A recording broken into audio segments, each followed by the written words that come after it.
Hello, in this video I'll be showing you how to answer the NSAA 2016 Section 1, Question 49.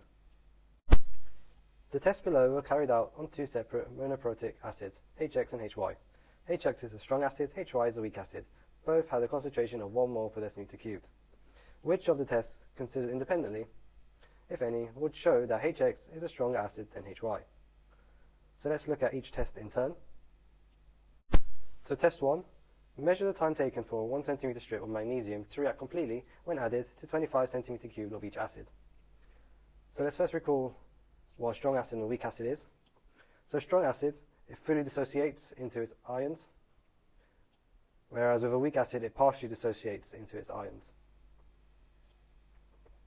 Since we have the same concentration, so both have the same number of moles of H+, however the difference here will be in the strong acid HX, all the H+ will be available at the start, whereas in the weak acid HY, some H+ will be available at the start. So at a given time, in the strong acid, there will be more H+ for the magnesium to react with. So that will give you a faster rate of reaction with the strong acid compared to the weak acid. So this test would be conclusive. Test 2. Measure the volume of 1 mole per decimeter cubed sodium hydroxide needed to neutralize 20 centimeter cubed of each acid. So since each acid will have the same volume and the same concentration, there will be the same number of moles of acid in both, which would mean that you will need the same number of moles of sodium hydroxide to neutralize both. That means that the volume of sodium hydroxide needed to neutralize would be the same in both, so this test is not conclusive. Test 3. Measure the electrical conductance of each acid using a conductivity meter.